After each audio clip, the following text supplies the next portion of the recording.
Amangalla in Galle Fort strikes an arresting pose. It's easy to spend your time here watching colourful local life walk and tuk-tuk by at a leisurely pace. It's got a magical quality, with its ebb of yesteryear merging seamlessly with 21st century prerequisites. In keeping with its colonial past, suites are furnished in period or closely matched pieces with original 300-year-old buffed jackwood floors underfoot. Whether you face the delightful Grootkerk, the harbour, or enjoy the tranquil privacy of a garden suite, you'll not be disappointed, while the bathrooms are heavenly. Every part of the hotel just oozes serenity. Sit back and relax, that's the idea.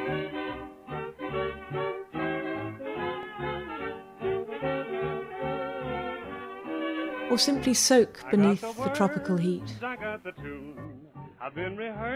A mango blini on Sunset Balcony is for many an Amangalla imperative. Enjoy these overlooking the view of the fort from above, along with the bewitching soundtrack of local life within the rampart walls.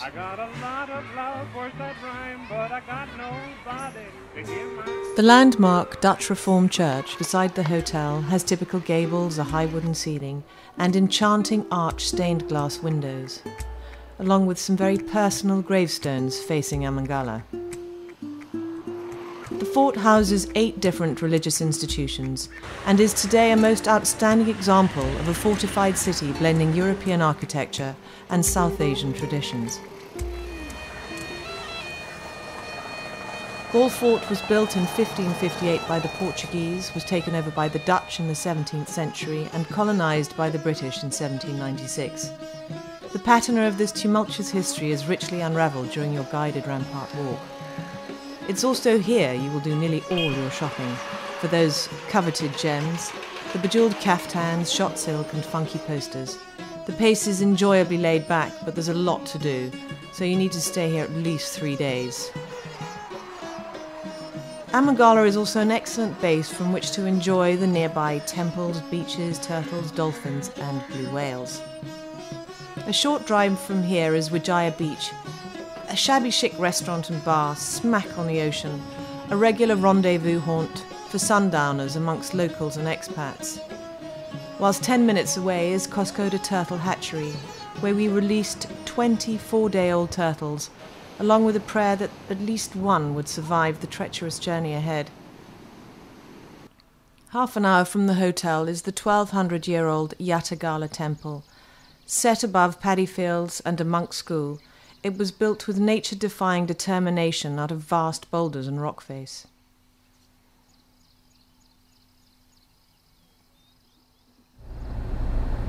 A 4:30 a.m. wake-up call has never felt so good as this one.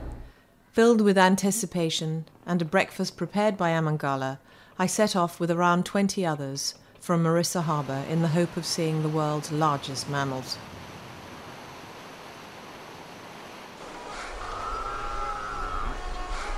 Within an hour we were spotting soaring spouts from their double blowholes, and before long we were sighting pairs at regular intervals.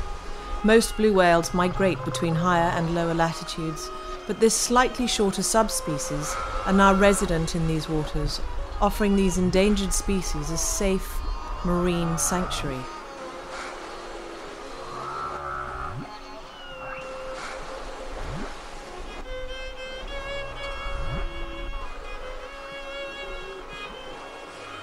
On our return to shore, we were followed by hundreds of upbeat dolphins dancing around us in their many, as though showing off. All aboard were so grateful for their antics and lengthy display, but I just couldn't help noticing how small they now appeared compared with their mighty cousins.